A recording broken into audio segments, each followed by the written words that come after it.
Bonjour à tous, bienvenue depuis le sud de la France. Dans ce coin, ce 22 juillet, on est particulièrement relié à Marie-Madeleine. Il y a Saint-Maximin-la-Sainte-Baume qui n'est pas très loin, ce lieu de pèlerinage en l'honneur de Marie-Madeleine. Marie-Madeleine, je vous invite à la célébrer aujourd'hui parce que pour moi elle est d'une immense inspiration. C'est une femme qui a fait beaucoup parler d'elle dans les écrits. Elle est à la fois reconnue comme étant apôtre des apôtres, pécheresse et prophétesse à la fois. Alors pécheresse, c'est vrai qu'on a souvent parlé d'elle comme étant une prostituée, mais si on revient à l'étymologie des mots grecs, on voit que le mot en grec signifiait plutôt hors la loi. Oui, parce que notre amie, notre sœur Marie-Madeleine, c'était une femme rebelle, sacrée. Hors la loi au sens qu'elle avait décidé d'être ce qu'elle vibrait à l'intérieur. Et ce qu'elle était, c'était cette femme ouverte au sacré. Elle avait l'envie d'avoir cette connaissance des Écritures, d'en faire l'expérience, ce qui à l'époque était totalement interdit pour les femmes.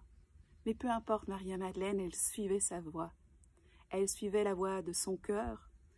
Elle était pour moi une louve sacrée, une femme qui incarnait ce féminin sauvage au sens non pas de hors de contrôle, mais ce féminin connecté à la sagesse intuitive des femmes. J'ai vraiment à cœur de rappeler que l'âme, quand elle vient s'incarner dans un corps, elle choisit un genre pour venir faire les expériences nécessaires sur son chemin de libération dans l'incarnation. Et en choisissant le genre, elle choisit ce sur quoi elle vient travailler.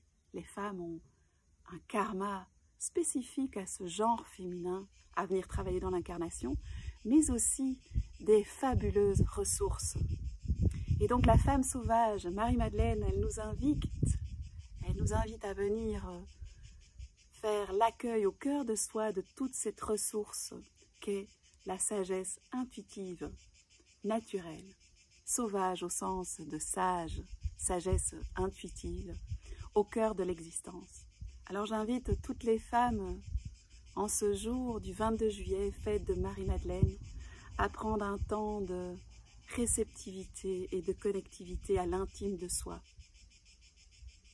Et de, pourquoi pas, demander à Marie-Madeleine de nous éclairer sur notre chemin pour nous offrir la clarté de comment manifester cet espace au cœur de nos vies pour vivre la réceptivité et cette connexion à travers le cœur au sacré.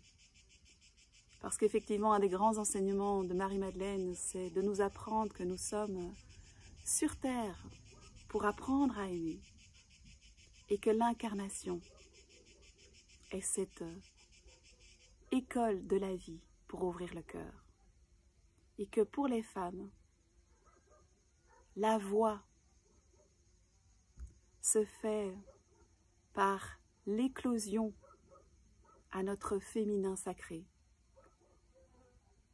notre sagesse intuitive, être cette femme louve qui accepte de faire de l'incarnation un champ d'expression de l'infinie sagesse du féminin sacré. Alors en ce 22 juillet, JJ Marie-Madeleine, que cette énergie de cette femme rebelle sacrée, la fiancée sacrée, puisse être d'une inspiration, d'une reliance à l'intime de nous-mêmes, et que hommes et femmes, nous puissions travailler ensemble et séparément à l'équilibre de nos polarités intérieures, de celles de notre société, pour que nous puissions vivre la joie de la complémentarité des genres. JJ Marie-Madeleine, J Durga, J Saraswati, J Isis, tous ces archétypes féminins sont d'une richesse incroyable pour nous aider à cheminer. Tout est un et multiple à la fois. Prenez soin de vous et de ceux que vous aimez, c'est déjà prendre soin d'une belle part de l'humanité. Bel été!